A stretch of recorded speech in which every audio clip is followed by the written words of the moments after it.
Salut la famille! Comment ça va aujourd'hui?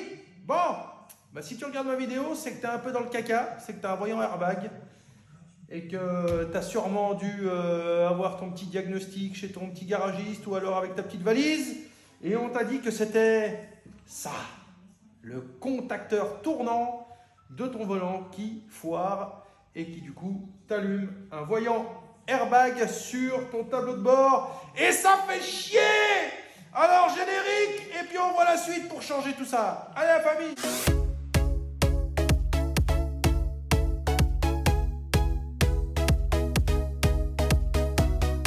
Bon, eh ben faut pas paniquer, tout va bien, c'est que de la mécanique auto, tout va bien.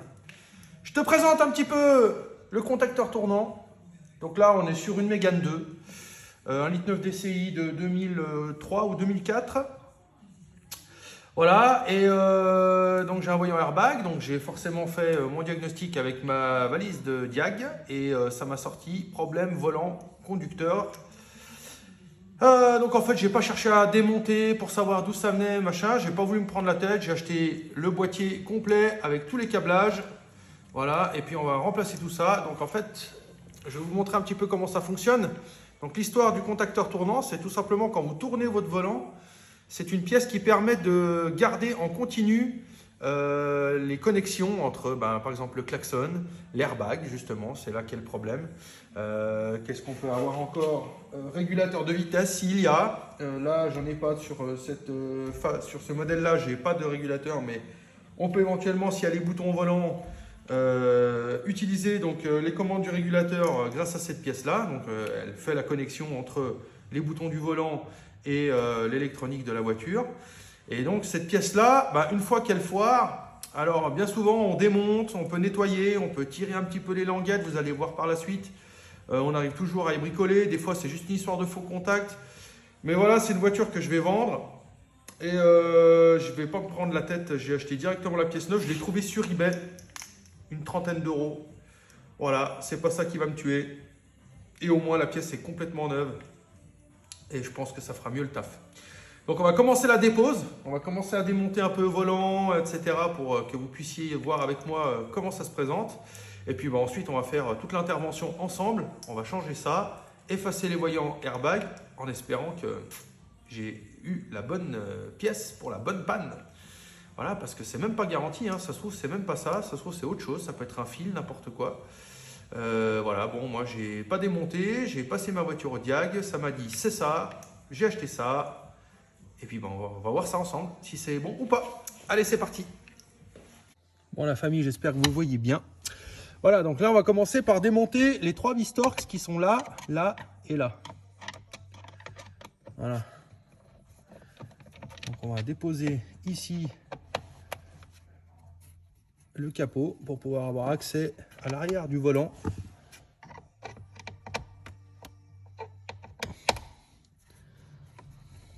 Donc tournevis Torx, hein. Le truc c'est que sur mes tournevis Tactics, qui sont plutôt bien, ça fait des années que je les ai, mais la dimension a disparu, donc je peux même pas vous dire ce que c'est comme dimension, c'est pas écrit dessus. Mais bon voilà, c'est un tournevis Torx.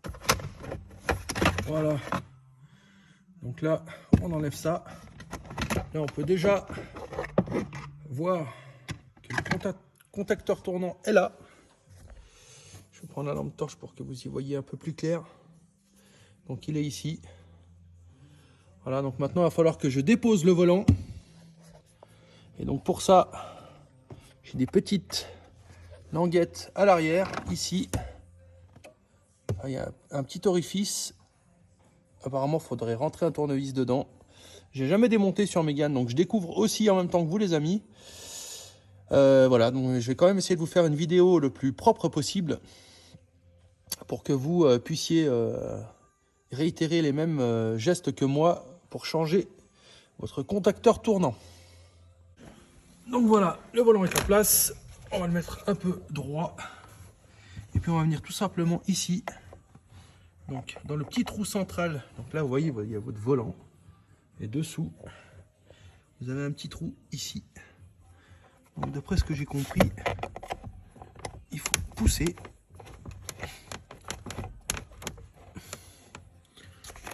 tirer en même temps. Bon, alors apparemment, le bon outil pour faire ça, ce serait la BTR. Parce qu'avec le manche du tournevis, j'arrive pas à aller bien droit. Donc, on va tenter le coup. Même si j'avoue que c'est un système un peu merdique, hein.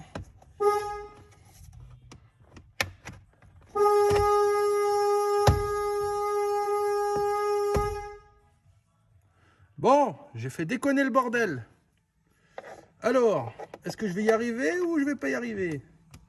Donc le secret en fait, c'est qu'il faut venir comme ça, pousser. Et ici, il faut le soulever comme ça. Faut pas chercher à tirer vers vous, faut le soulever et il sort. Bah, c'est quand même une galère, hein. Donc faut pas vous énerver, puis il faut être patient. Donc là, coucou. Ici, vous repérez bien vos fils. Bon, de toute façon, c'est difficile de se tromper, hein. Chaque connectique a son propre dessin, donc normalement, vous ne pouvez pas vous tromper. Mais enfin, bon, c'est toujours mieux de prendre une petite photo avant démontage. Ça coûte rien. Et puis, ça peut éviter bien des soucis au remontage. Voilà. Voilà, donc quand vous voulez enlever le connectique de l'airbag, je vais essayer de zoomer un peu, qu'on y voit un peu plus clair. Voilà. Donc vous venez tirer la petite languette jaune là vers le haut. Hop. Et ensuite, très délicatement, hop. Voilà, donc vous avez ici une petite connectique. Donc là, il y a une résistance là-dedans. Certainement une masse. Donc ça, bah pareil, un tournevis Torx, du coup qui n'est pas la même taille que celui que je vous ai montré tout à l'heure pour démonter les caches plastiques. Il est plus petit.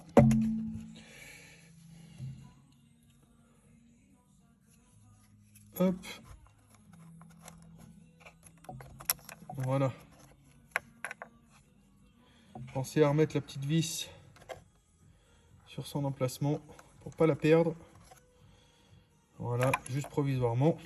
Et puis maintenant que tout est déconnecté, on va les amis aller démonter ici la vis principale.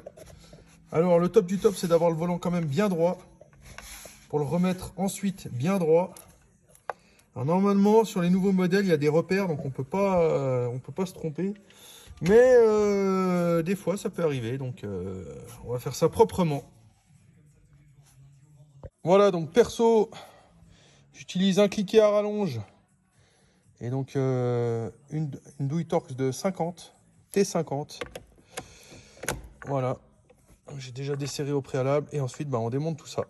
Voilà, donc j'ai retiré ma vis. Et là, je voulais vous montrer tout de suite, les amis. Vous pouvez constater qu'ici, vous avez un repère. Là aussi. Et ici aussi. Donc, c'est pas difficile de pouvoir enlever le volant et de le remettre pile aux trois repères là. Il faut que tout soit aligné, tout simplement.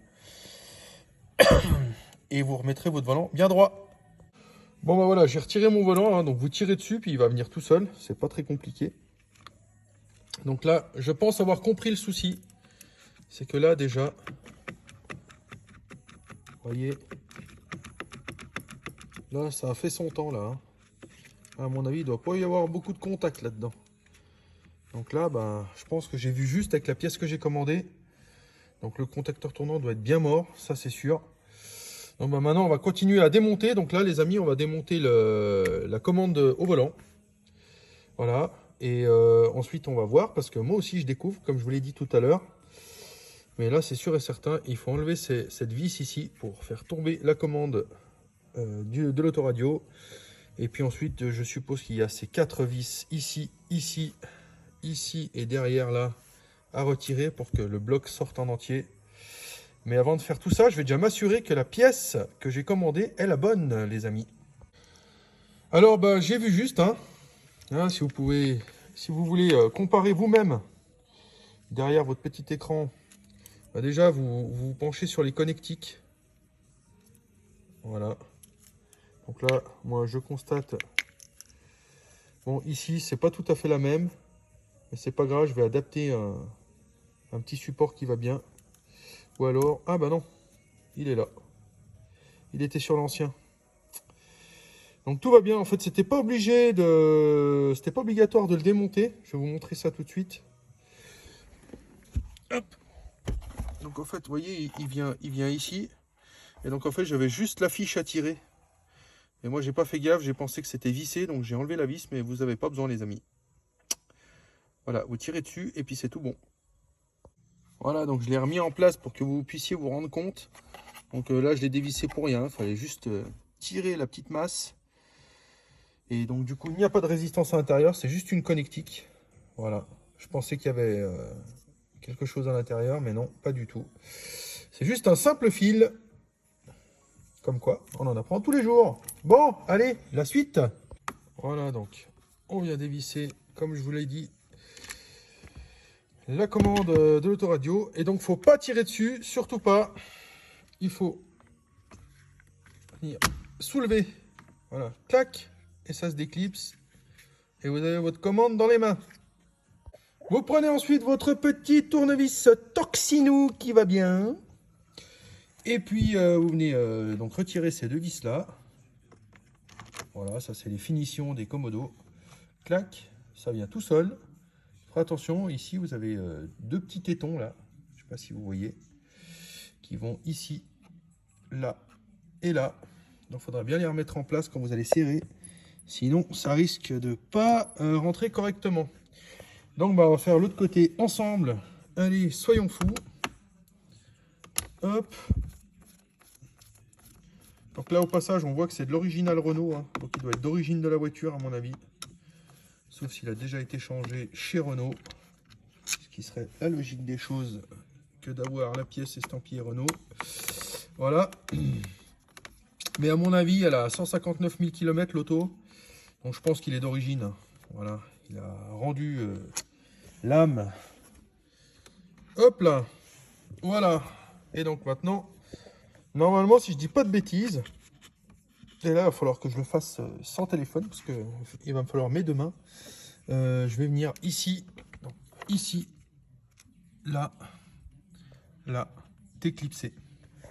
Alors les amis, j'en profite pour vous dire un petit quelque chose.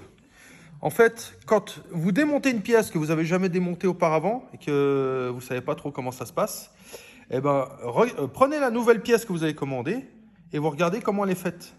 Donc là, vous pouvez constater, par exemple, ici, il y a des petits ergots. Là, voilà. Il y en a ici en bas dans les angles. Là, tac. Voilà. Et donc, en fait, en analysant ma pièce neuve, je vais pouvoir démonter proprement ma vieille pièce sans être obligé d'y aller au petit bonheur la chance avec des tournevis en se disant bah tiens c'est ça, c'est pas ça. Non, très important que vous changiez cette pièce là ou une autre. Vous prenez toujours la neuve et vous l'analysez, vous dites bah voilà il y a une vis là, il y a ça là, donc après vous allez voir ça va être beaucoup plus simple pour démonter la vieille pièce que vous devez changer. Voilà, c'était la petite astuce de la vidéo. On continue. Voilà, donc j'ai démonté ma pièce en 2 secondes, c'était vraiment simple. C'était comme je vous l'ai dit, hein, fixé avec les petits ergots, donc un petit tournevis plat, vous tirez gentiment et puis ça vient tout seul. Et donc là, bon, ben, j'arrive pas trop à analyser d'où vient la panne, peut-être parce que les anneaux là, je sais pas si vous voyez, sont un peu creusés. Voilà, si je prends la pièce neuve, ici, hop, là on voit que les anneaux sont bien plats. Voilà. Donc je suppose que ça doit être ça. C'est une supposition, n'est-ce pas? Voilà.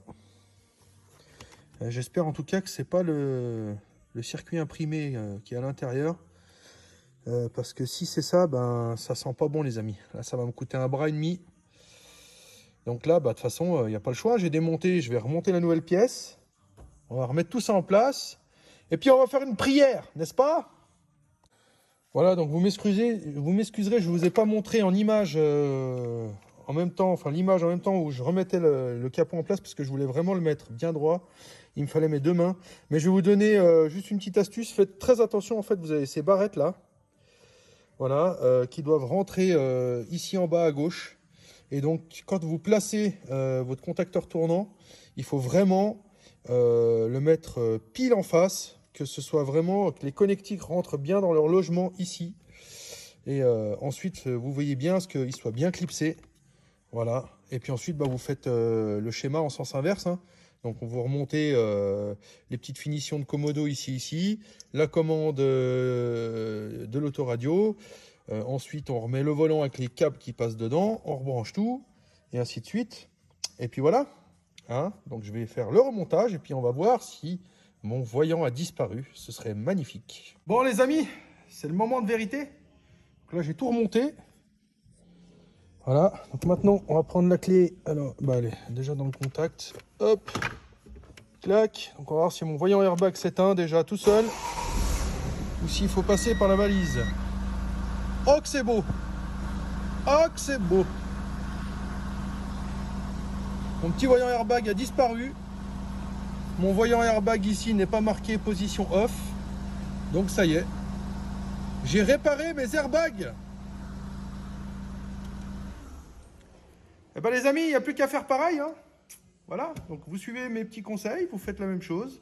Si vous avez bien sûr un problème d'airbag au niveau du volant, ben, c'est cette vidéo qu'il faut regarder pour votre Mégane 2. Donc c'est valable aussi pour les Scénic, pour vraiment plein de modèles, peut-être même certaines Clio.